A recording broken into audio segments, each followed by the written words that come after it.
Before I begin to talk about today's topic, let me briefly see if there's any quick questions or comments about anything that we've touched on so far, or anything else related to the class.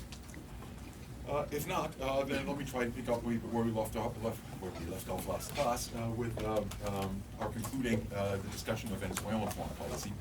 Before I pick up today's topic, I just want to briefly make you aware, if you're not already aware, that we're pretty far behind our schedule on the syllabus. And the reason I bring it up at this point is that I have scheduled in a couple of lectures where we have two lectures, one of which is for Russia, which we will be able to handle in slightly less time. So we will try to get caught up with the syllabus as soon as possible, and I will do my utmost to make sure that we cover all of the topics that are on the syllabus before we conclude this semester. Toward that end, I'm going to try to deal with Turkish foreign policy fairly quickly and hopefully get into a little bit of our discussion of Russian foreign policy, so we can get back caught up with where we're supposed to be. With regard to Turkish foreign policy, how best and how quickly to cover Turkish foreign policy and do justice to the complexities of Turkish foreign policy is somewhat of a puzzle. Essentially, one of the things that you've probably noted already, with the possible exception of the United States, is that trying to cover the foreign policies of a particular country like Venezuela in a 2-hour lecture is at best an introduction to the topic and to the foreign policies of that country. And hopefully will wet your whistle to study those issues in more detail, but is not something that can be accomplished with complete satisfaction in that short period of time. And probably the same will be true with regard to Turkey. In many ways, it'll be even more the case with Turkey because, unlike Venezuela, Turkey has a much longer history and a much more complex history. And unlike Venezuela, Turkey is a state in a much more complex region of the world that is makes making foreign policy in Turkey considerably more difficult than would be the case in Venezuela. With regard to Venezuela, the thing that we noted is in particular that the thing that most motivates Venezuelan foreign policy makers is their relationship of dependency, and in particular the relationship of dependency on the United States, that is able to exercise fairly considerable control over Venezuelan foreign policy, especially when Venezuela is economically relatively weak. And whenever Venezuela does have the ability through more favorable economic circumstances, it attempts to overcome as best as possible that close tie to the United States. Trying to develop a more independent foreign policy as it did in the 1970s when it joined the non-aligned movement, and as it did in the aftermath of the election of Hugo Chavez, when it tried to form an entirely independent foreign policy and to convert much of Latin America into the same direction. Those efforts were successful as long as Venezuela had the economic resources to support them, but very quickly came to a dissatisfying end when oil prices collapsed and once again left Venezuela extremely vulnerable to its economic circumstances, in particular to the preferences of the United States. In the current environment, of course, we've seen that this has been exacerbated by the imposition of sanctions on Venezuela that truly have created a state of chaos in the country. That in the popular media is generally blamed on the government itself, and there's certainly some truth to that. The government of Nicolas Maduro has made some crucial mistakes in regard to policy, especially the exchange rate policies that have made things worse. But I would argue that 90% of the problems that are faced by Venezuela today are related not to the policies of the government, but to the collapse of oil prices and the imposition of sanctions to which Venezuela is uniquely vulnerable. In the case of Turkey, we face a much more complicated set of problems that Turkey confronts, and a much more complicated history. And to make a long story short, to understand Turkish foreign policy, You certainly have to understand the region, but you also, in keeping with our discussions of American foreign policy and Venezuelan foreign policy, have to understand the historical context within which that foreign policy is made, and the historical context that created the modern Turkish state in its current incarnation. And while that is a discussion that could take many hours, and it would take a great deal of effort to do justice to the complex history of the emergence of Turkey, we're going to make that relatively short discussion by pointing out that the precursor to modern Turkey was, of course, the Ottoman Empire. And the Ottoman Empire, or the prehistory of Turkey in its origins from the Ottoman Empire, means that Turkey will be one of the categories of states that we will look at in the coming days that have one thing in common. And here I refer to Russia and China in particular, and that is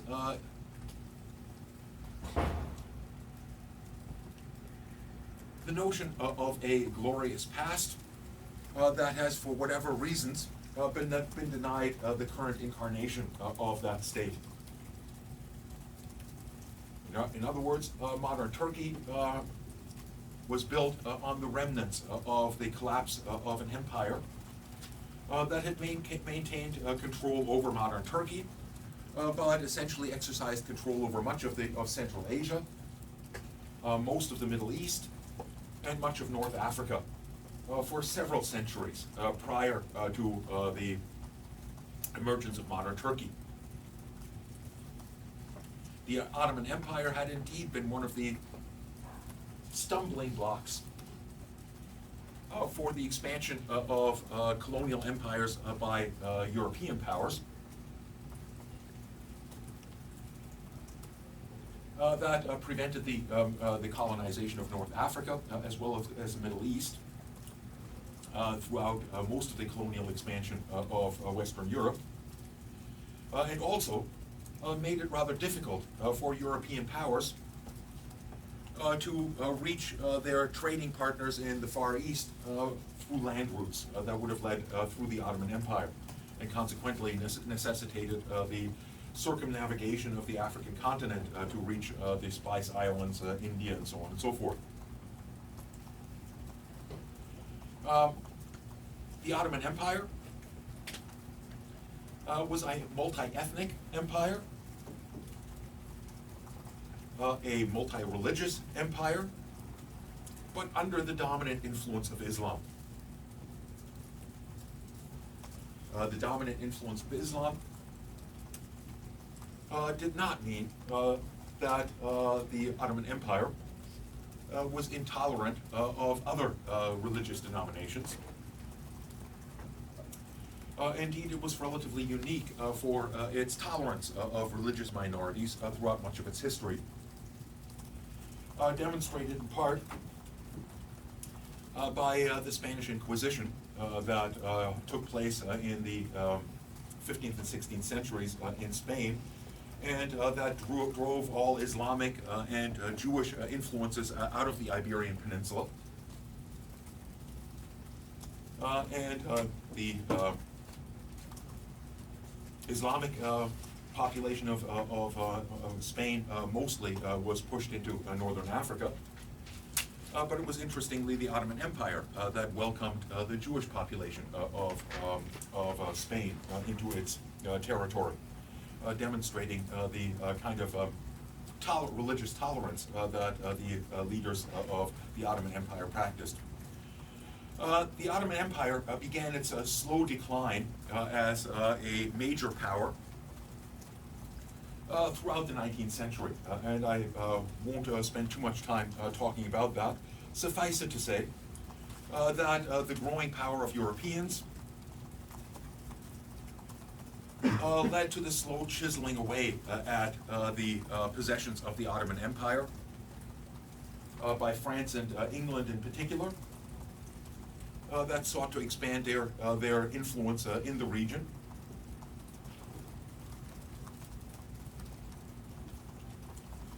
And the ultimate demise of the Ottoman Empire came with the First World War, in which the relatively weakened Ottoman Empire, partly because of its conflicts with the dominant colonial powers, France and England in particular, sided with Germany and Austria-Hungary in the conflict, and ended up in that regard on the losing side. It's in the aftermath of the First World War, with the imposition of semi-colonial rule over the Middle East under the Sykes-Picot Agreement reached between France and England to divide up the former Ottoman territories among themselves, which was never entirely carried out due to the resistance of the United States to direct colonization of the Middle East. Instead, it was indirectly carried out under a League of Nations mandate that provided England and France the authority to manage the Middle East, to draw up the boundaries of the modern Middle East,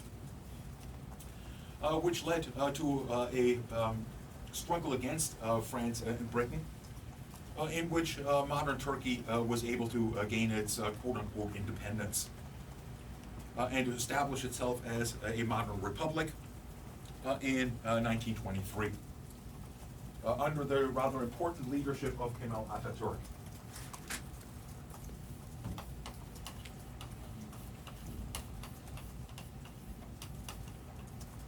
Not sure it's spelled, I think it's spelled with a single T.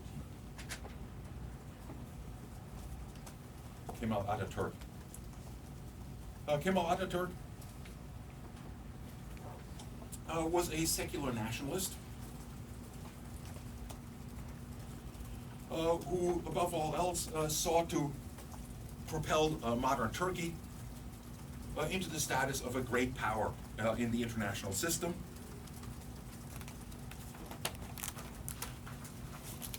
On the basis of modernizing Turkey through industrialization,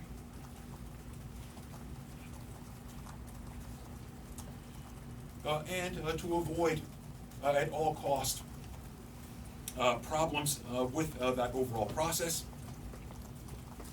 by declaring itself committed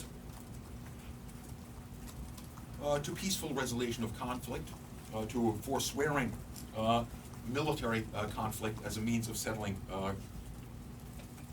disputes, and by adopting a attitude of neutrality.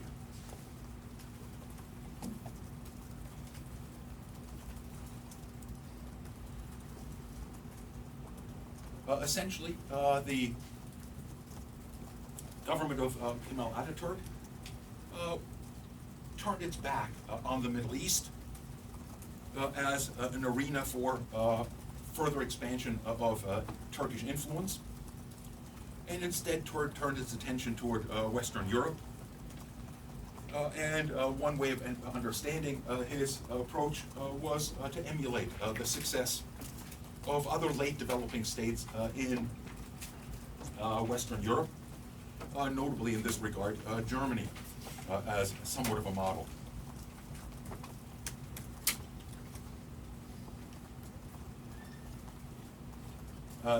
Turkey, in that context, joined the League of Nations and attempted as best as possible to maintain its neutrality. One thing that is kind of interesting in this regard, however, is that despite the pacifism of the official pacifism of the Turkish state, the institution that was seen as most important in terms of producing the modernization desired by Ataturk, and indeed the only institution that was seen as up to the standard of modernity, capable of modernizing Turkish society as a whole, was the Turkish military. The Turkish military in that context continued to play an enormously important role, partly because one of the main concerns of the Turkish state was the possible dismemberment of Turkey at the hands of the colonial powers of Western Europe. that required, despite the lack of any ambitions to use the military to expand its territory, a powerful military to prevent the dismemberment of Turkish society. Secularism was also seen as an important value within Turkey for several reasons. One was the more secular nature of European societies that Turkey sought to that Ataturk sought to emulate. The other was the multi-ethnic and multi-religious makeup of Turkish society. That in order to avoid religious conflict that could undermine that drive toward modernization, required a kind of secular orientation.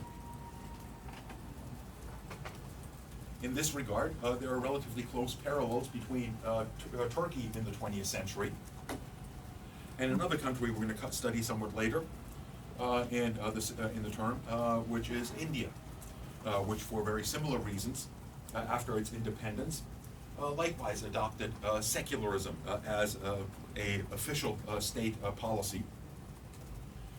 And that's an interesting parallel because somewhat like Turkey, which as most of you are probably aware, has over the last couple of decades moved away from that secular orientation and adopted more and more of a official Islamic position in state institutions. So too India has moved away from that secular orientation in the direction of Hindu nationalism. And in both cases, that is likely, and indeed in the case of Turkey, has led to substantial problems for the Turkish state.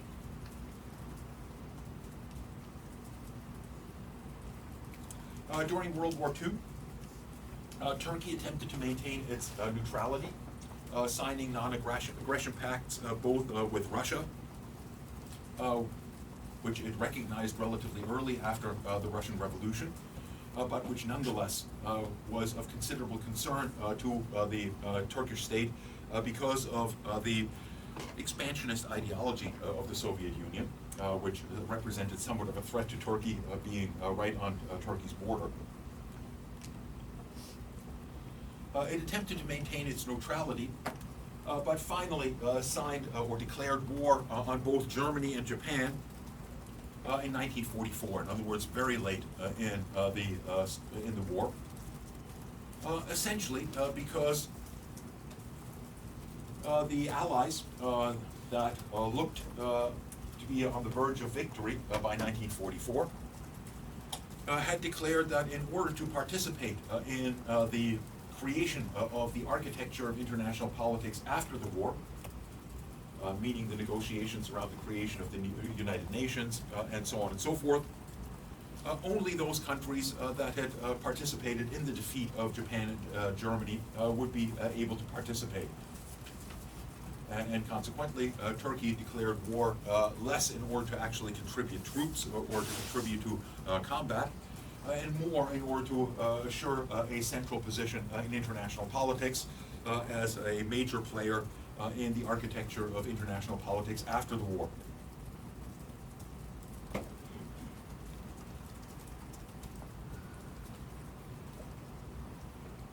In that continuing attempt to become one of the great powers in the international system and to emulate its Western European counterparts, Turkey, in the aftermath of the Second World War, decidedly tilted in the direction of Western powers, in particular the United States, joining NATO in 1952. As part of its drive toward becoming more European, and made evident in the 1950s, 60s, 70s, and thereafter its desire to become integrated into the project of European integration. In other words, to become part of the European Economic Community and later the European Union. But it's in this context that certain problems began to arise for Turkey, that to a considerable extent were beyond the control of Turkey to avoid. Most of those problems relate to the status of Cyprus. Cyprus, for those of you not familiar with the geography of the region, is an island in the Mediterranean to the south of Turkey, about 200 kilometers off the coast of Israel. It was formerly a British colony, but its population consists of a even division, relatively close to even division between Turkish-speaking and Greek-speaking peoples. And when Cyprus gained its independence in 1960, the basic idea was to maintain it as a secular state with neither close ties to Turkey or to Greece. This despite the fact that the Greek population very strongly favored integration into Greece proper, something that was utterly rejected by the Turkish portion of the population. That led to several crises in the 1960s on the island itself. But finally, in the 1970s, to a Turkish military intervention to prevent Cyprus from becoming part of Greece proper. That created a problem on two sides. First of all, Greece is a member of the European Economic Community and has been since the creation of the European Union a member of the European Union. In that regard, the growing conflict between Greece and Turkey was certainly a problem for getting Turkish admission into the European Union. The other problem was that Greece and Turkey are both members of NATO, and it created a very distinct possibility that there would be an outbreak of an actual war between two members of the same alliance, which would have created major problems for NATO. And the perception of Western powers, whether justly or not, in particular of the United States, is that these problems were primarily caused by Turkey, and that to a substantial extent soured the relationship between the United States and Turkey.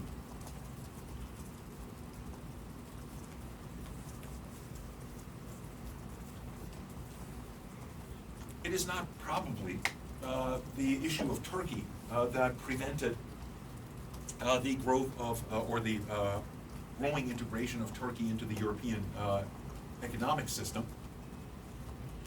But all of the evidence seems, in my mind, to point to that the Europeans were never particularly keen on integrating a Muslim-majority country into the free trade union in Europe, and found various excuses not to do so. In other words, your textbook goes into considerably more detail about the ups and downs of that process than I have time to get into at the moment. But while the promise was always held out for eventual integration and eventual full membership in the European Union, there were always various reasons why that was rejected at the last moment. And this came to a particular head in the 1990s and the beginning of the current century, again, over the issue of Cyprus. When the Greek portion of Cyprus was admitted in 2003 into the European Union, but the Turkish portion was not. This was seen as a fundamental rejection of by the European Union of Turkey's interests, and as a substantial snub. This, of course, coincided with the decline of secular movements and the dominance of the successors of Kemal Atatürk in managing the government of Turkey. First with the rise of the Welfare Party, which was Islamist in orientation, and more recently and more substantially with the Justice and Development Party under the leadership of Recep Tayyip Erdogan, Islam has played a much more fundamental role in Turkish politics.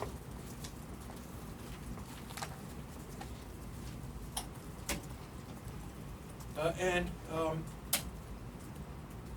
it has become increasingly evident, and especially after the economic collapse of 2008, that there is considerably less enthusiasm for integration into the European Union under the Welfare Party, and in particular under the current leadership of Recep Tayyip Erdogan, for joining the European Union.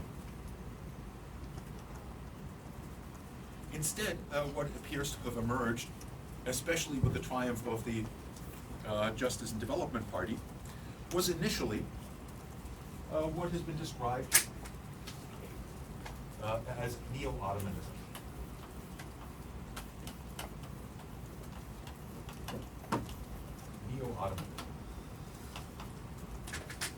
Neo-Ottomanism is pretty easy to understand. It's basically the notion that Turkey should attempt to recover its former glory of the Ottoman Empire by expanding its influence in that former territory, which of course, aside from portions of the Balkans did not include Europe.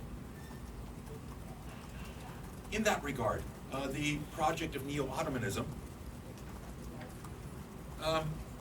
took shape as a result of changes in the surroundings of Turkey, not so much as a result of changes within Turkey itself, although the two are never entirely separate.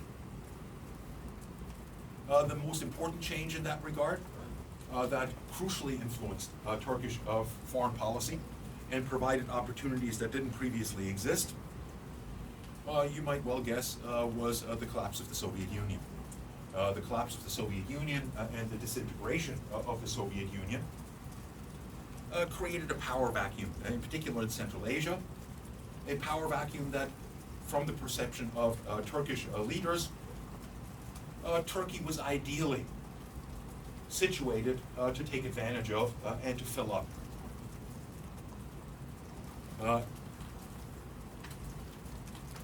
Turkey was the dominant power in Central Asia, in the territories that now make up Kazakhstan, Turkmenistan, Uzbekistan, and Kazakhstan.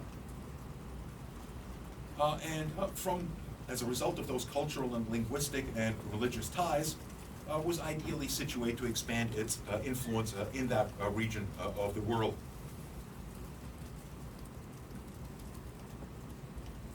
In the same sense, Turkey, having increasingly turned its back toward Europe, began to look at the Middle East as a region in which it could once again play a more positive role and increase its influence.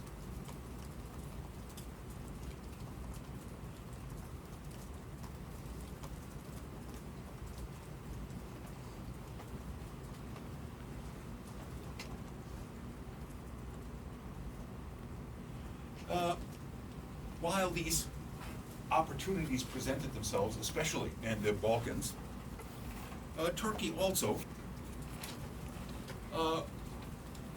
was very much focused on having the economic ability to play this larger role in the region, which required developing its economy to a greater extent.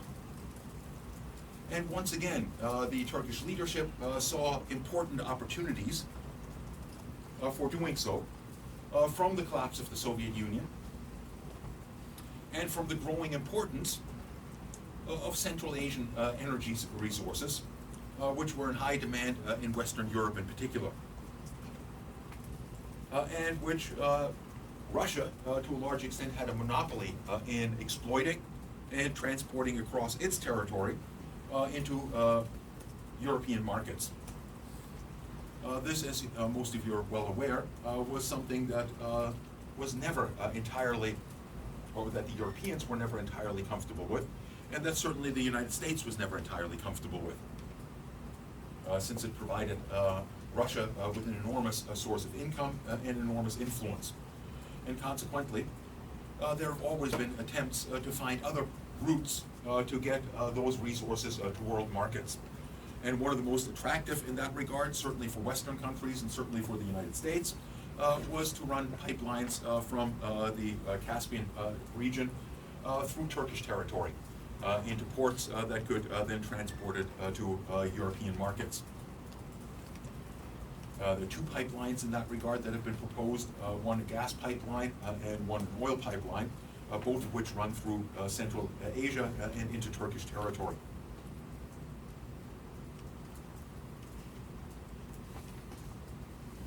The collapse of the Soviet Union, of course, also had an impact on other parts of Turkey's neighborhood. In particular, the first major implications of the collapse of the Soviet Union played out in neighboring Yugoslavia in the Balkans. And again, saw a conflict of an ethnic nature in which it was rather difficult for Turkey to stand aside while its brethren, in particular Bosnia, were being slaughtered by their adversaries from Serbia and Croatia and elsewhere.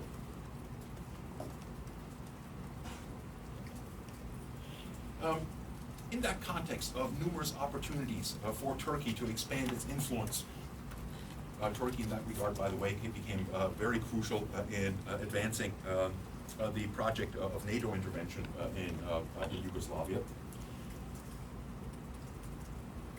The government of Turkey began to develop a project under the leadership of its foreign minister, Davutoglu,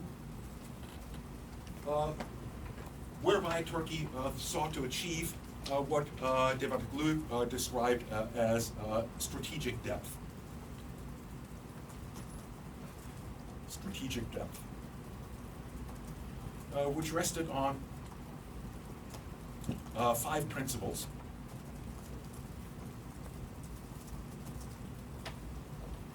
The first being that Turkey would balance its democratic government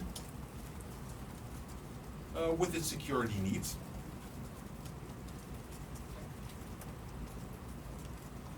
Secondly, and perhaps most importantly, the doctrine of zero problems with neighbors. Zero problems with neighbors.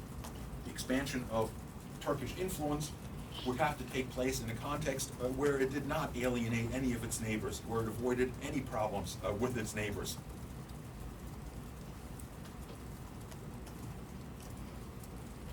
The third was proactive and preventative peace diplomacy, again to avoid conflicts. Fourthly, a multidimensional foreign policy. A multidimensional foreign policy. In that regard, it became evident that in the 90s and in particular in the beginning of the current century, Turkey no longer felt itself as constrained to adopt the foreign policies of Western countries, in particular of NATO.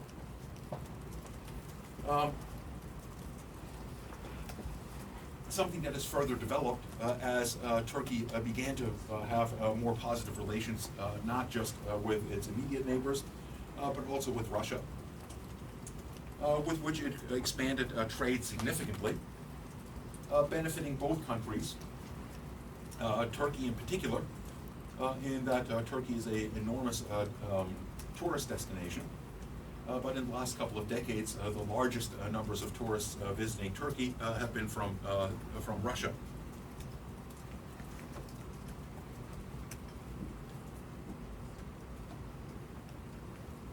Finally, what, for reasons I don't quite understand, Davutoglu described as rhythmic diplomacy, by which is meant an attempt to increase Turkish influence in international organizations. What's rhythmic about that? I don't quite no real understanding of why they chose that term. Turkey did appear to a considerable extent to take these principles seriously. In particular, as I pointed out, the idea of zero problems with neighbors. One surprising thing in that regard is that Turkey and Syria have long had conflicts, or have looked at each other with suspicion for considerable portions of their history. In large part, and especially in the context of Turkish democracy, the fact that Syria was a dictatorship next door certainly did not endear the Turkish population or the government to the government of Syria. But what probably made it somewhat worse is that the dictatorship in Syria is dominated by a small minority, the Alawite minority, of which Bashar al-Assad and his family are a member, which is of the Shia division within Islam, whereas the majority of the population in Turkey is of the Sunni portion of the Islamic faith. In that regard, zero problems with Syria and a cooperative relationship with Syria is somewhat surprising. Although it should be pointed out, and again here we get into complexities that I had not yet touched on, that one of the areas around which Syria and Turkey could easily agree was that they faced a common threat, or perceived common threat, in the form of their own Kurdish minorities.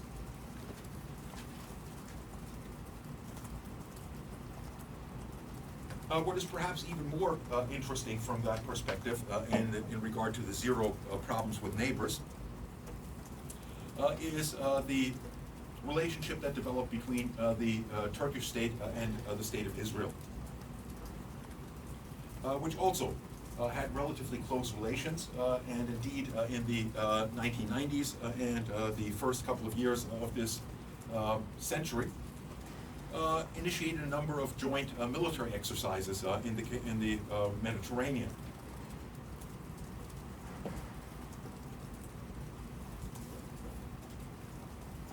Despite the differences between Turkey and Syria, it also made moves in the direction of a closer relationship with Iran. And as I pointed out previously, with Russia.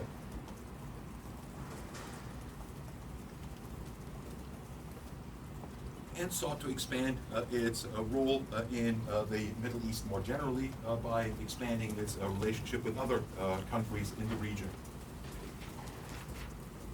Now, does Turkey still have zero problems with neighbors? Most definitely not. Most definitely not. In other words, this project that was begun in the 1990s and really carried on with considerable enthusiasm in the first decade of the current century has really come to a pretty sticky end.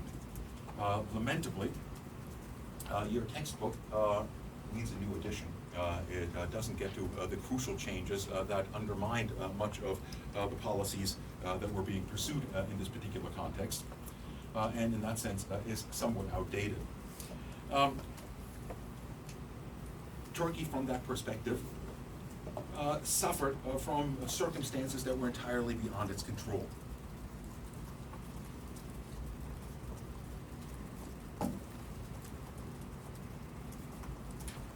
The war on terror certainly made things somewhat more complicated.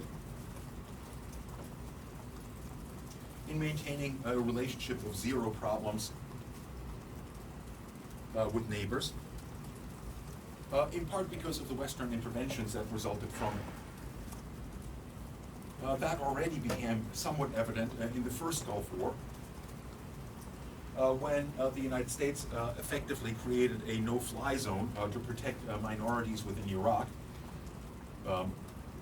A not very effective no-fly zone in the south, where indeed Saddam Hussein used his helicopters to put down the rebellion among Shiites within Iraq in the aftermath of the first Gulf War.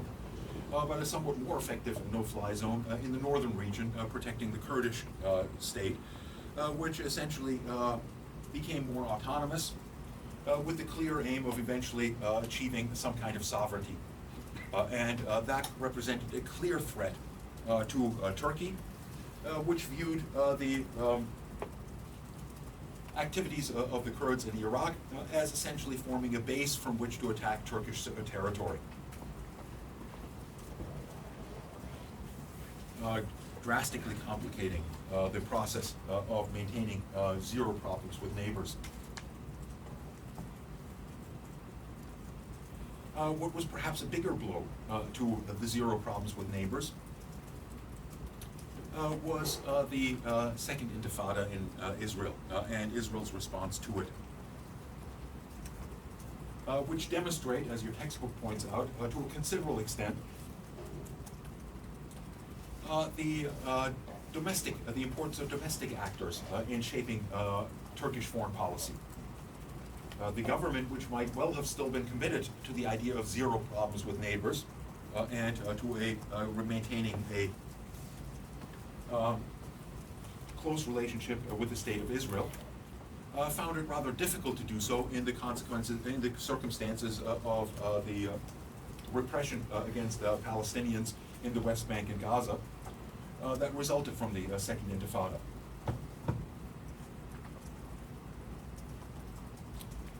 Those problems only became worse over time. In particular, with regard to the Gaza Strip, Turkey very quickly recognized the election of Hamas in the territory of Gaza. And again, in large part because of the pressure of its domestic population, utterly rejected the imposition of effectively a blockade on the territory.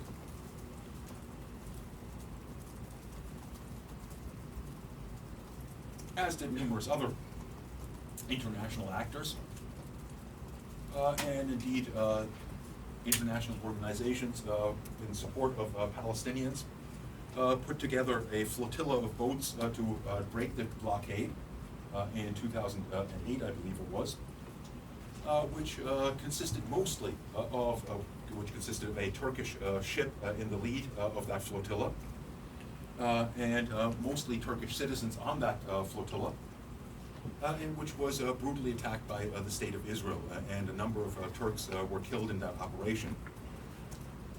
One American was killed, one American with dual American-Turkish nationality, consequently creating some problems between the U.S. and Israel in that context as well. That was in many ways the last straw for the relationship between Israel and Turkey, which have remained frosty at best since that time. Again, circumstances that were largely beyond the control of Turkey soured that relationship in a way that was difficult for the Turkish leadership to avoid. Turkey was, however, in the same period of time, offered an enormous opportunity to expand its influence elsewhere in the Middle East, in particular as a result of what's become known as the Arab Spring. The Arab Spring, in which a number of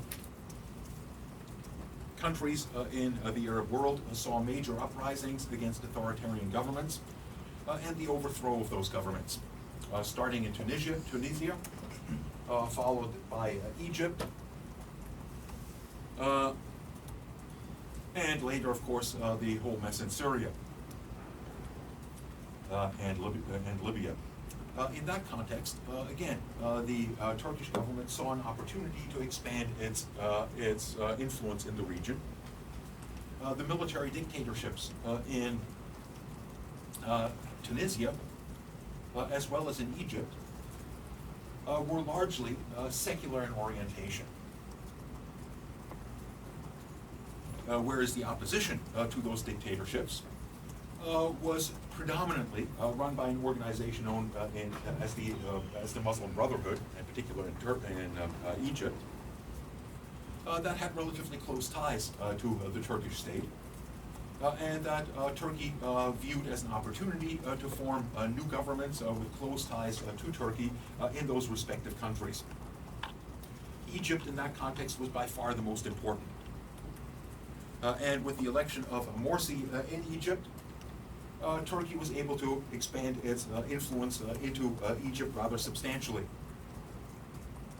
But as most of you know, Morsi's government didn't last long in Egypt and was overthrown by his defense minister, General Abdel Sisi, essentially undermining that relationship between Egypt and Turkey.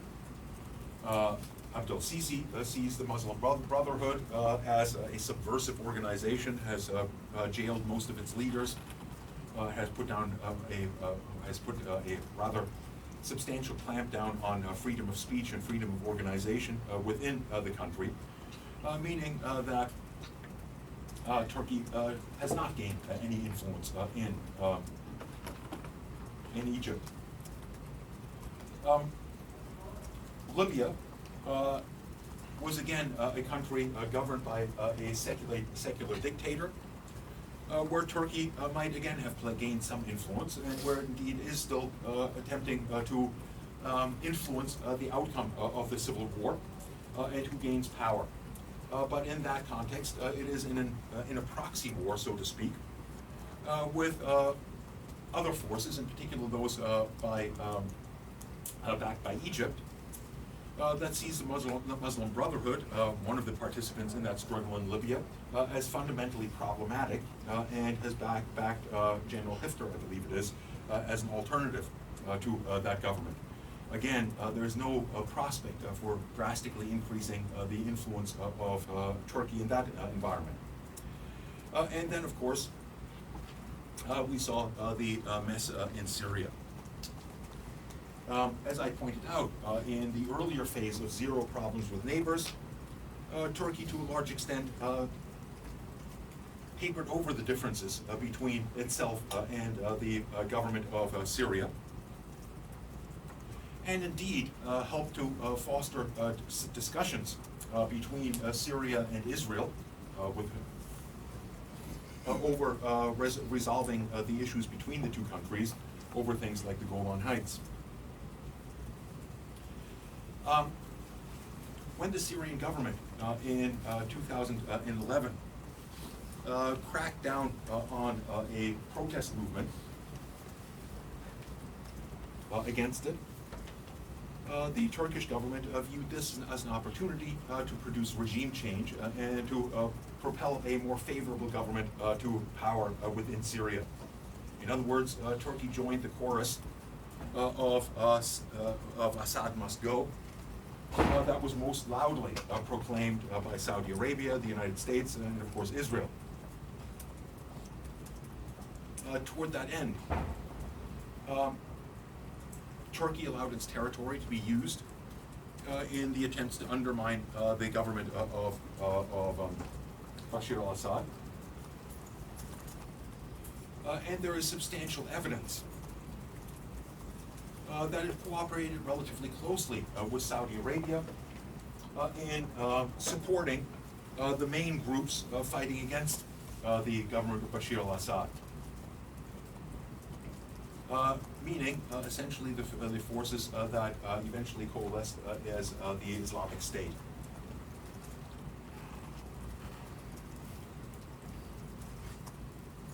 The Islamic State, as many of you are probably aware, financed itself. Well, it had its beginnings in the collapse of the Saddam Hussein government, which threw large numbers of Sunni soldiers that were part of the Iraqi military into unemployment.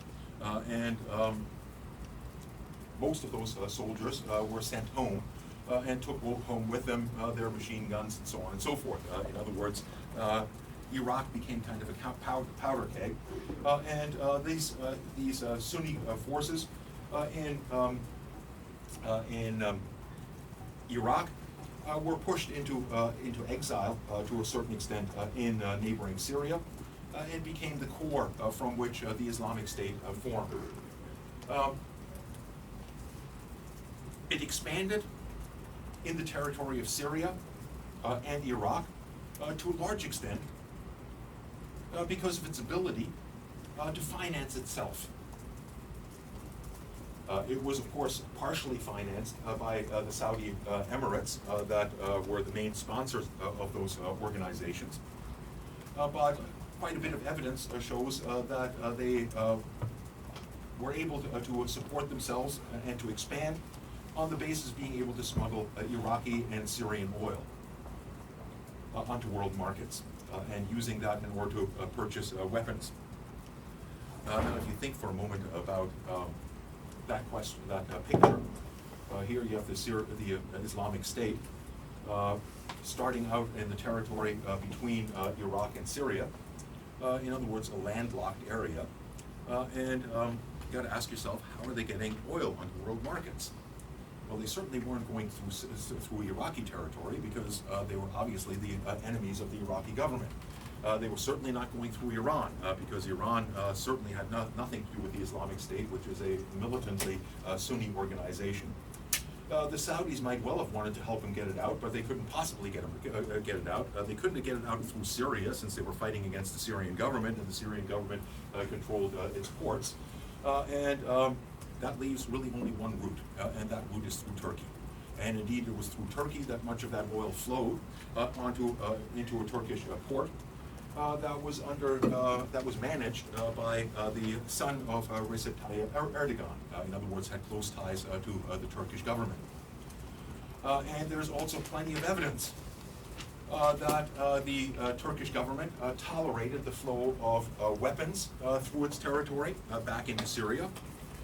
And indeed tolerated the flow of militants from European countries and from other areas of the world to access Syrian territory, again, through their territory.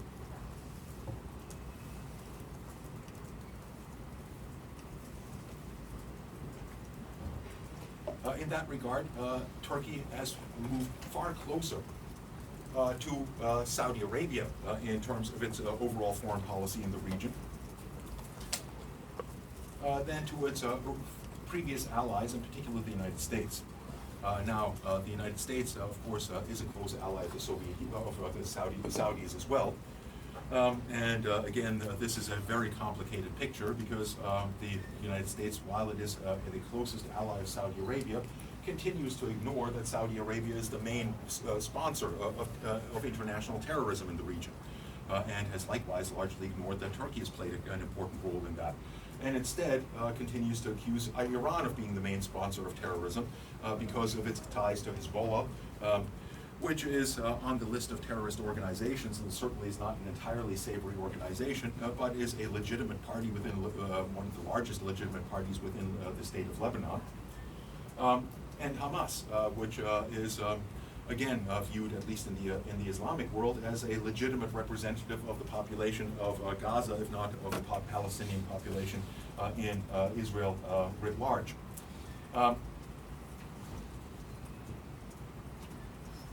Turkey, in that context, has walked into a kind of a conflict where, again, it put all of its bets into the notion of defeating the forces of Bashar al-Assad, with the understanding that if Assad was knocked off his throne, it would naturally inherit the greatest influence in Syrian territory because of its close ethnic ties to the Sunni majority within that country, and because of its historic ties to the region through its Ottoman history.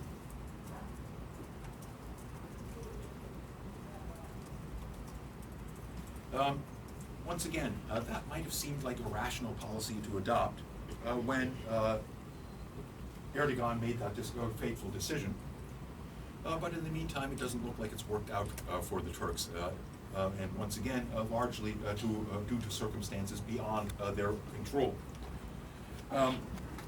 The reason why Bashar al-Assad did not fall, despite the consensus of most of the powers in the region and the United States that he should go, is, as we all know, because of the interference by, in particular, Russia in Syria, and to a lesser extent, Iran. And the Russian interference, or intervention, has to a large extent eliminated, with the exception of very small patches of territory, Turkey's main ally in the region, which was ISIS or the affiliated militias within that territory.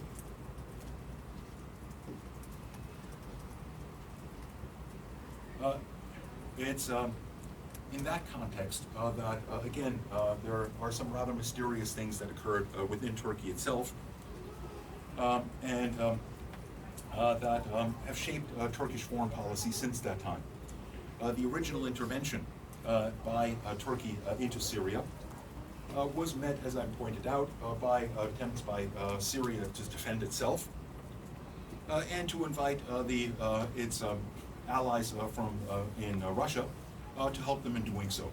Russia has powerful interests in Syria, as most of you know. It has one of its only naval bases outside of its territory in Syrian territory, and could certainly have been expected to come to the defense of the Assad government. It did so by sending planes to bomb the insurgents in northern Syria. But in the process, one of its planes crossed over Turkish territory, and the Turks shot it down. That came pretty damn close.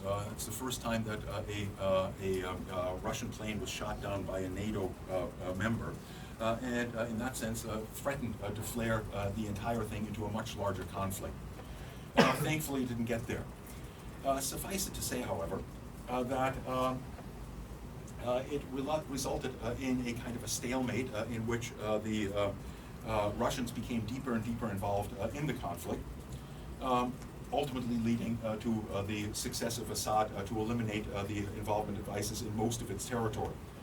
That in turn also resulted in American direct interventions in Syria. And American troops are still there to this day, protecting the oil.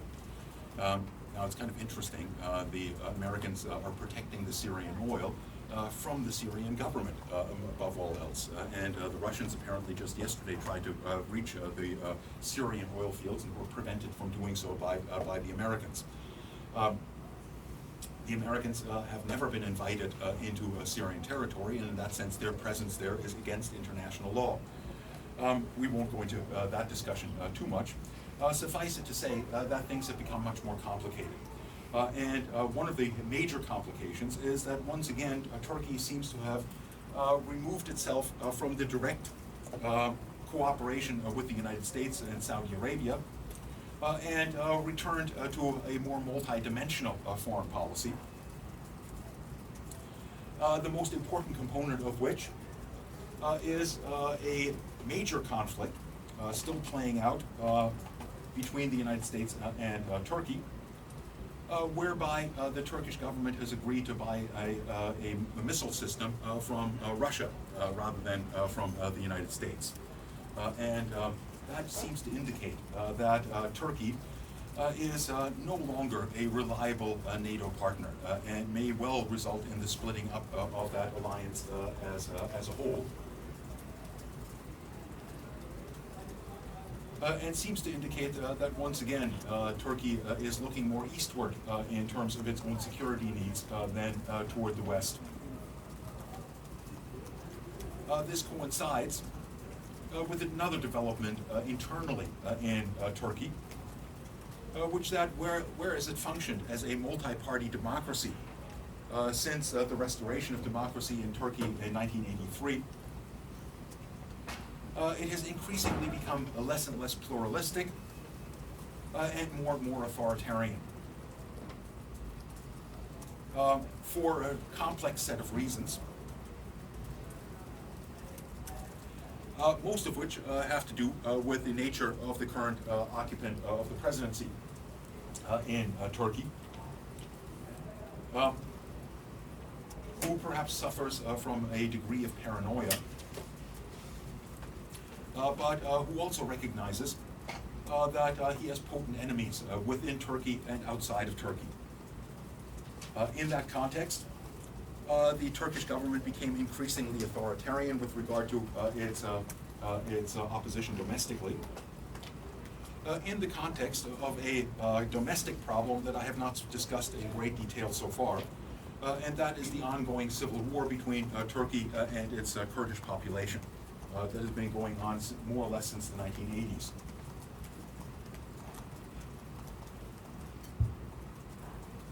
In the context of conflict, it is always easier for governments to constrain various aspects of domestic opposition by painting that form of opposition as subversive. And in that regard, critiques of the government have increasingly been, critiques in the media of the government have increasingly been met with repression, with arrest, with jailing of journalists. So that Turkey is no longer a country in which there is an open and free press in operation. And as a result of political instability, in particular a military or an attempted military coup against the government of Erdogan, Erdogan has increasingly also rounded up his domestic opponents from other parties and from the military itself.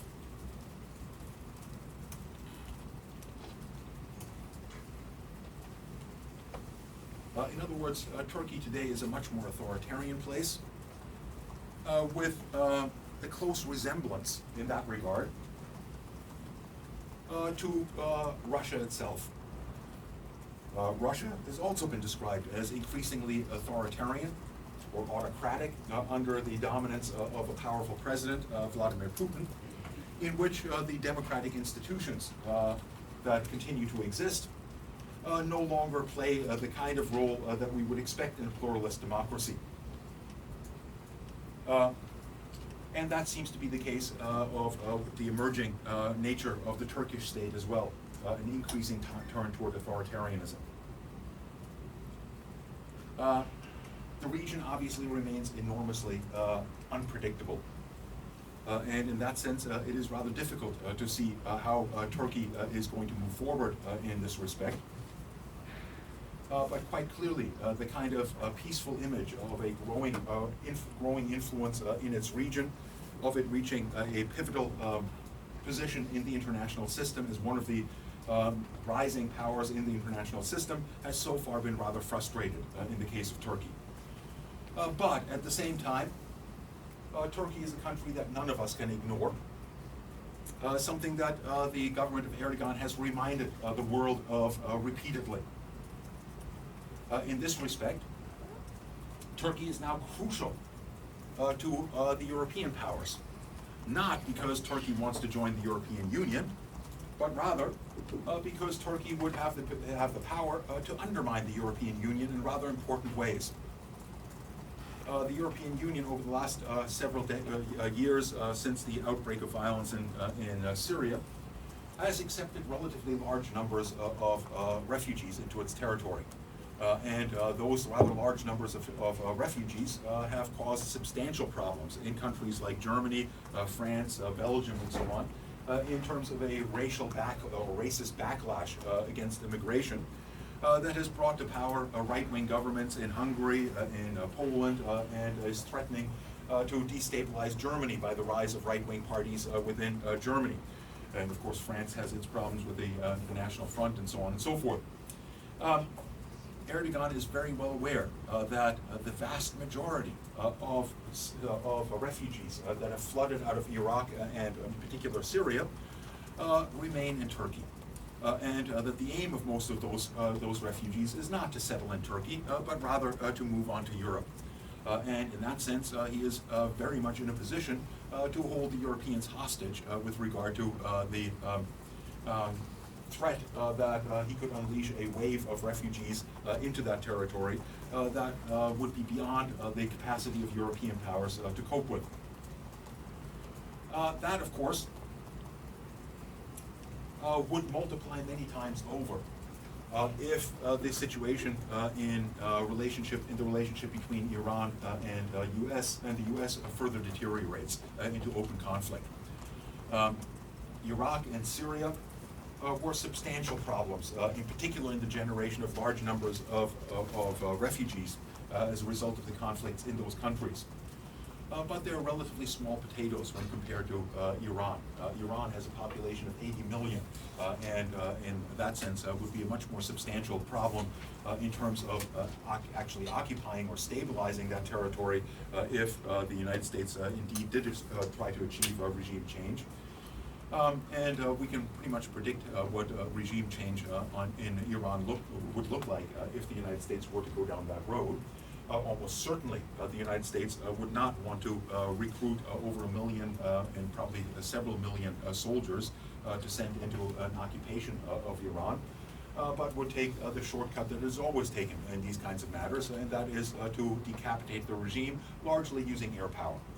And using air power, as it did in Syria and as it did in Iraq and elsewhere around the world, devastates the cities of a particular country and creates enormous flows of refugees simply by destroying much of the infrastructure and the economic basis for continuing existence in that region.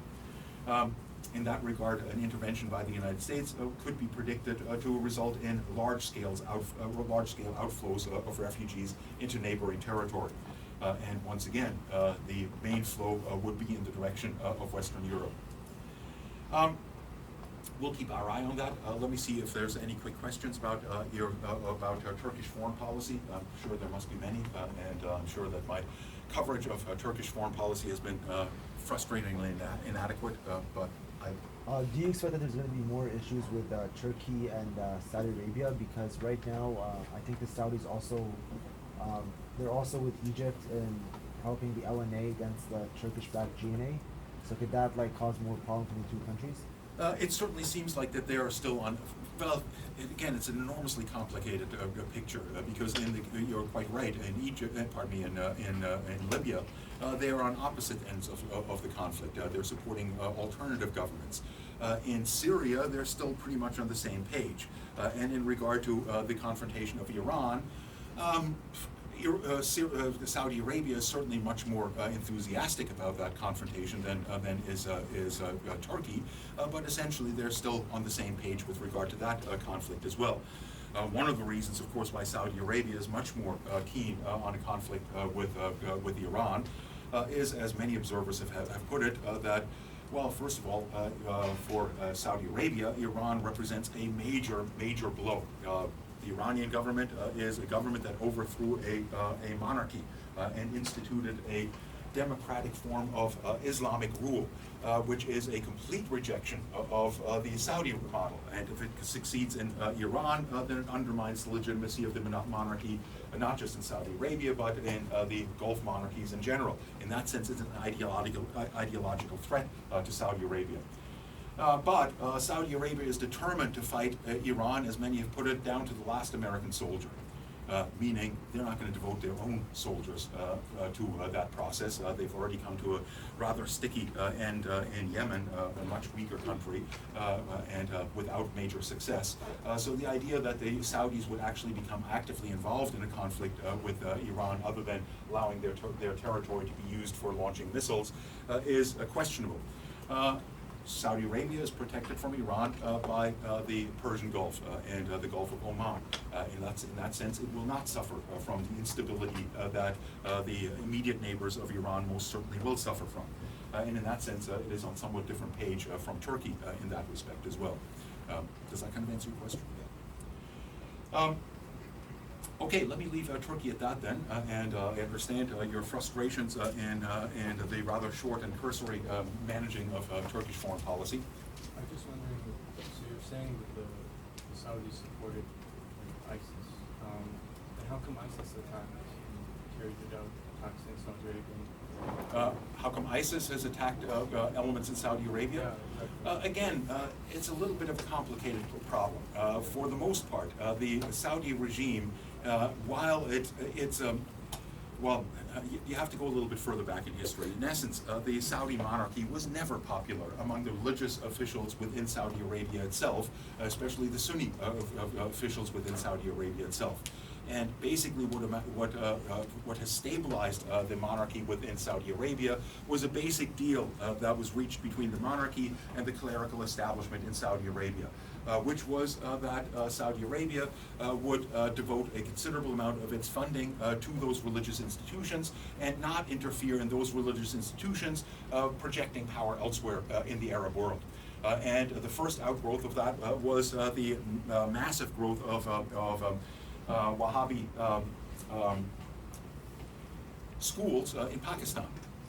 And in Afghanistan and in various other countries in the Middle East, which were essentially the foundation on which Al-Qaeda was based.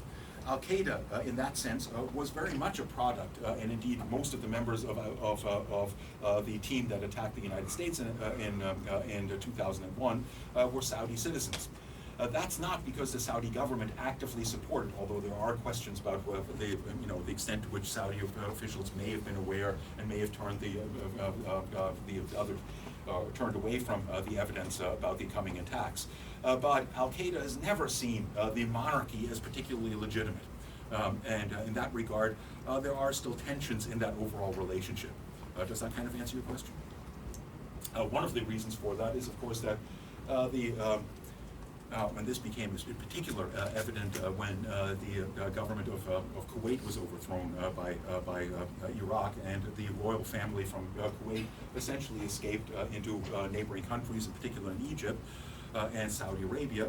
And in Egypt, they were notorious for the amount of liquor they consumed, which as you are probably well aware, is not allowed under the strict interpretations of Islam.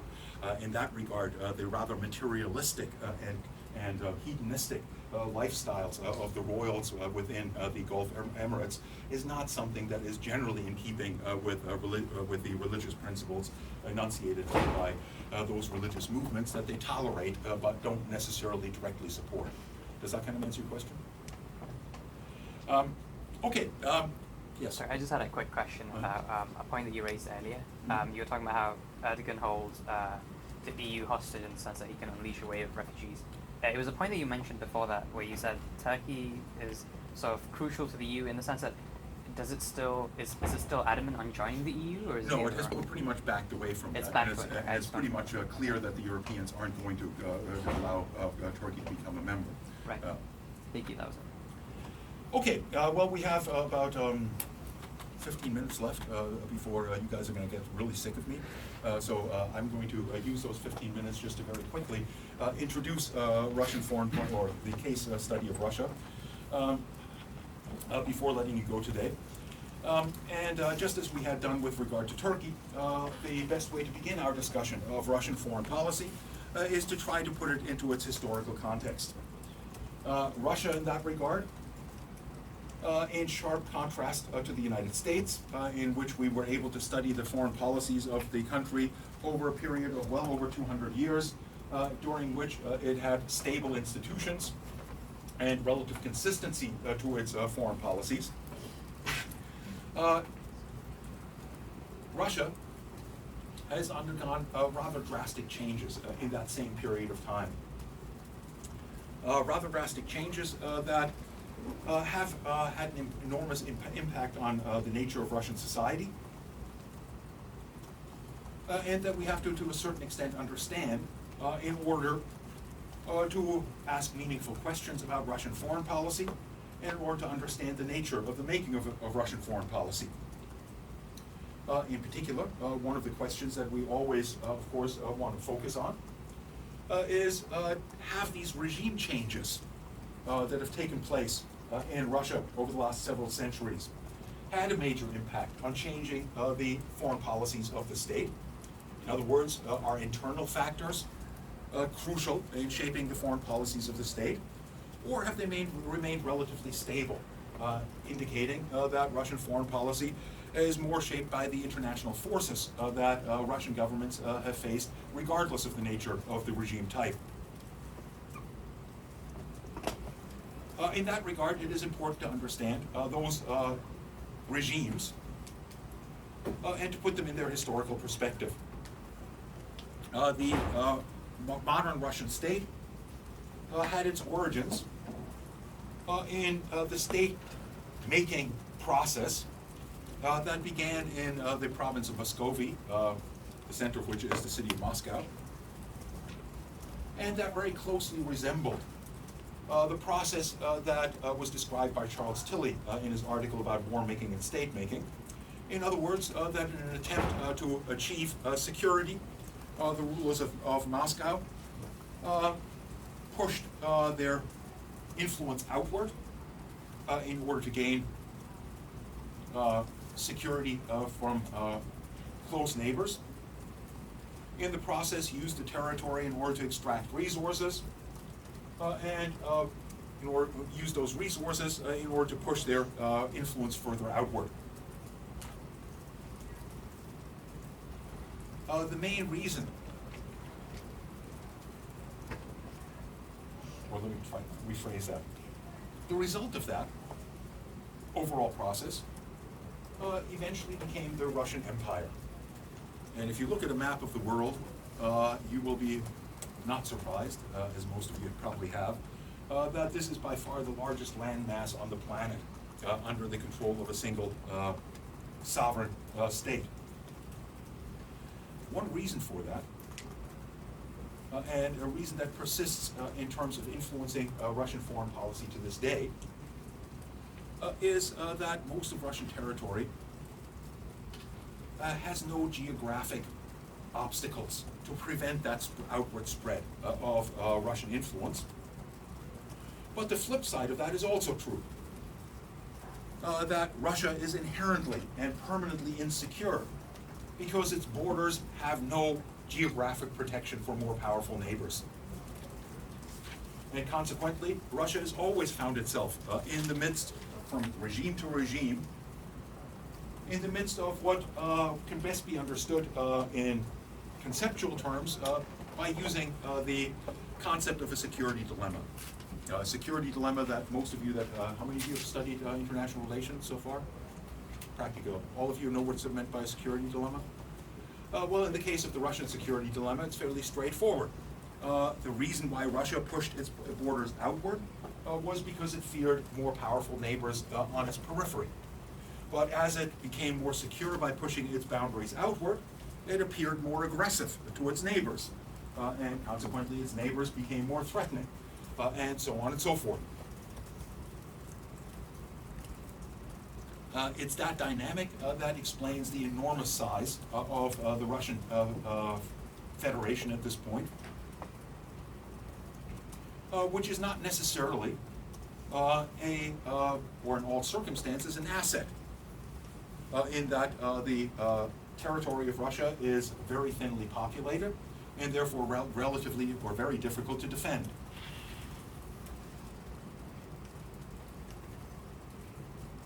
And that has not changed whether we're talking about the Petrine Empire that emerged between 1700 and 1825, or the modern Russian Federation as it exists today.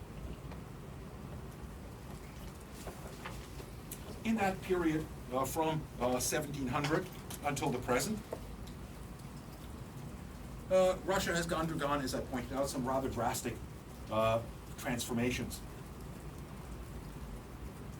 The empire established by Peter the Great in 1825 is generally understood to have come to an end in 1817. Pardon me. The Petrine Empire that lasted from 1700 to 1825 is generally seen as having been replaced by the arrival of a new czar in 1825, whose main aim was to modernize Russia, to emulate the European powers that had emerged and that were far wealthier. Part of that modernization drive, that Europeanization drive, was the building of the city of St. Petersburg, which was modeled on Western European cities.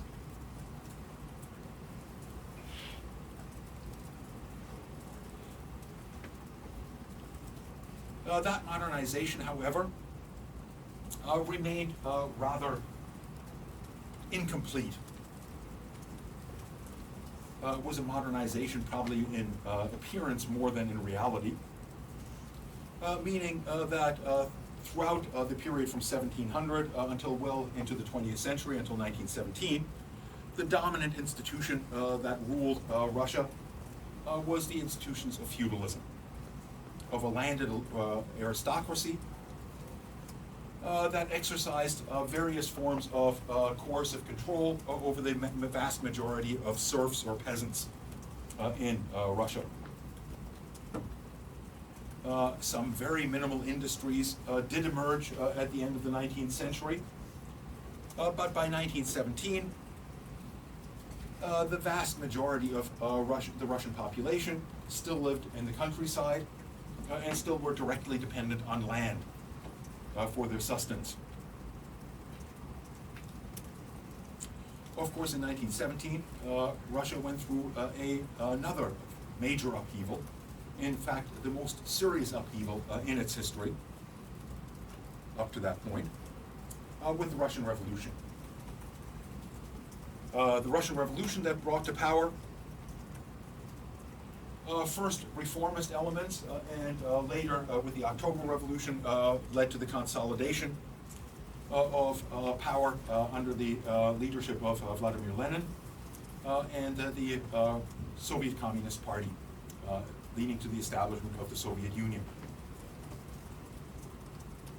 Now, the first thing that you have to understand about this communist revolution is that this communist revolution makes absolutely no sense. And kind of stupid to say that something that happened makes no sense, but let me explain what I mean by that. What I mean by that is that if you look at Marxist theory, which was the inspiration of Vladimir Lenin's writings and of his movement, Karl Marx is pretty clear about his understanding of history. His understanding of history is that there are certain necessary stages that all societies have to go through. They have to go through, they begin their histories with what he called primitive communism, in other words, sort of hunting and gathering societies.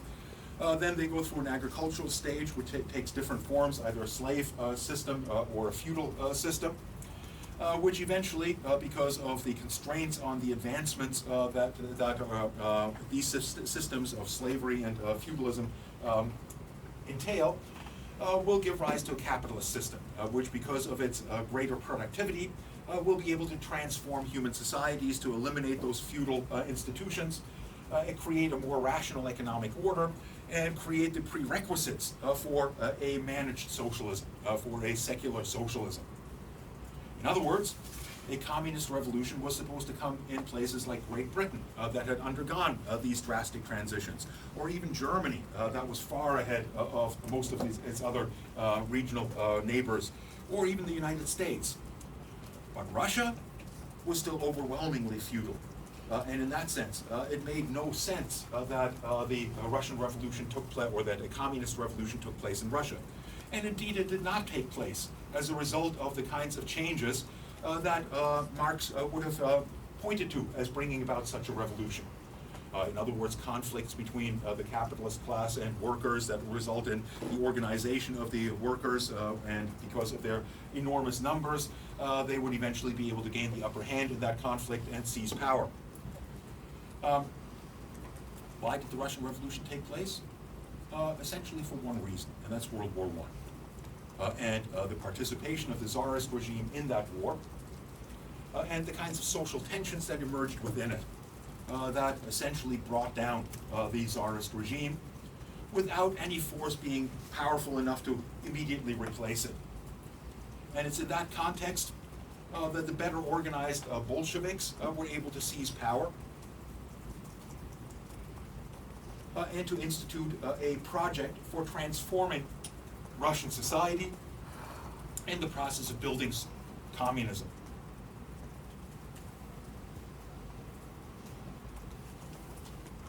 In order for that to make any sense, Lenin, of course, had to explain how this was going to be possible, what the role of the Russian Revolution was in this Marxist theory that he was a believer in. And toward that end, he wrote a number of books that are well worth reading even today. One was The State and Revolution, in which he explained the role that the state would play in bringing about a revolutionary transformation of Russian society. The other was the essay Imperialism as the Highest Stage of Capitalism. And that is crucial in understanding the Russian Revolution, insofar as that he argued within that book, quite correctly, that one of the problems in Marxist writings, that's implicit but not explicit in Marxist writings, is that Marx was largely writing about Britain or about Germany. In other words, that the unit of analysis in Marx appeared to be the nation state. But even Marx recognized that capitalism was never a system that was limited to individual states, that it necessarily entailed trade across the entire planet, that it was a global system. And if it was a global system, Lenin argued, that it is not surprising that it would rupture first, not where it was very well established, such as in Great Britain and in Germany or in the United States, but rather where it was rather weakly established in places like Russia. And that therefore, the Russian Revolution, which certainly was not a revolution that would bring about communism immediately, was the beginning of a world revolution. A beginning of a world revolution in which it was the responsibility of the Russian Communist Party, the Soviet Communist Party, to be the vanguard of a world revolution, to bring about revolutions in other parts of the capitalist world. Now, as you can imagine, that formulation of the goals of the Soviet Union had an immediate impact on its neighbors. What would you imagine the impact of that on its neighbors to be? In essence, what Lenin had done in that essay is to declare war on the rest of the capitalist world. He saw it as his role to subvert what the systems of governance that prevailed in much of the rest of the world. And the obvious implication of that was the immediate hostility of the capitalist world to Russia.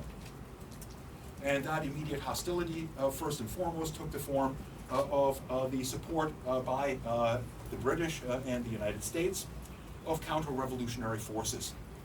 Kind of a precursor in the early part of the 20th century to what happened in Cuba in the aftermath of the Cuban Revolution. The White Russians, as they were known, unfortunately, or fortunately, depending on where you stand in this regard, were not able to overthrow the forces of Lenin and were roundly defeated. But Lenin very quickly thereafter recognized the problem and tried to reassure the international community by announcing the policy of socialism in one country. In other words, that the Soviet Union might well, in the long run, be the beginnings of a world revolution, but not a world revolution that it was going to bring about. Its main concern was to consolidate its revolution within its own territory, to build socialism within its own territory. In that regard, one of the first outgrowths of the Russian Revolution was the Communist International. And the Communist International was the institution through which the Soviet Union would try to subvert much of the rest of the world. The role of the Communist International in that sense was transformed into allowing or pressuring the communist parties around the rest of the world to support the consolidation of the Soviet Union, not the other way around, and is in that sense somewhat interesting. The idea of communism in one country basically meant, or socialism in one country, basically meant that the project of the new communist government in Moscow was to play the role historically in Russia that had been played by the capitalist class in countries like Germany, Great Britain, and the United States. In other words, to reorganize through state power the economic institutions that governed Russia, and to rapidly industrialize the country in such a way as to allow it to defend itself and to become perhaps a model to other regions of the world of what could be accomplished outside of the institutions of capitalism.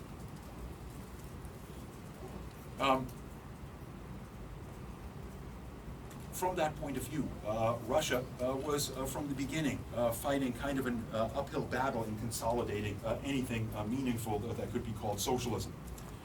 How they did so is nonetheless of enormous interest. And while we are nowadays, especially your generation, inclined to say, well, why should we pay much attention to this at all? It obviously failed, came to a miserable end in 1989, when the Russians all came to the agreement that this was a bad idea and abandoned it rapidly. That's certainly one side of it. But to really understand Russia, and the Soviet Union and its legacy, it's probably better to start from a very different assumption.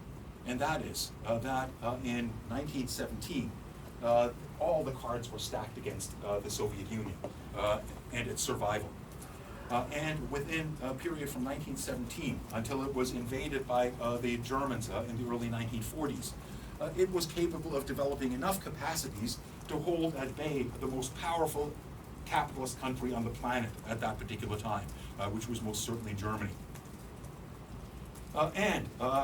After having defeated Germany and in the process lost 24 to 25 million of its own citizens, had much of its heartland occupied, much of its industry and so on destroyed, it emerged from the Second World War as one of the superpowers in the international system. And again, the attitude on the part of Western powers was always rather dismissive with regard to the Soviet Union. In that regard, certainly the success of the Soviet Union in the first 20 years of its history was not something that was widely anticipated by Western countries. But a good illustration of the extent to which that dismissive attitude continued was the American government's assessment of how long it would take the Soviets to be able to pose a challenge to the United States after the Second World War. Given that the United States had an entirely intact economy, the most powerful economy in its history, was at the peak of its power relative to others, even by today's standards, and possessed a monopoly in nuclear weapons. In that context, the scientists in the United States, the intelligence agencies, came to the conclusion that given the backwardness of the Soviet Union and their irrational economic institutions, it would take them at least 20 years to develop a nuclear weapon. As most of you know, it took them less than 4. And in that sense, demonstrated that there were considerable scientific capacities and technological capacities within the Soviet Union that went well beyond what most outside of the Soviet Union expected. I think it's important to keep in mind these quote-unquote successes on the part of the Soviet Union, in part also by virtue of the fact that the next major upheaval in Russian history, that in 1989, was expected by most in Russia to bring about a rapid improvement in their standard of living and in their overall condition. And instead it had exactly the opposite effect. It plunged living standards in the former Soviet Union as one sociologist described it, as a recent study described it, the most serious decline of any country in the history of the world outside of warfare. Meaning that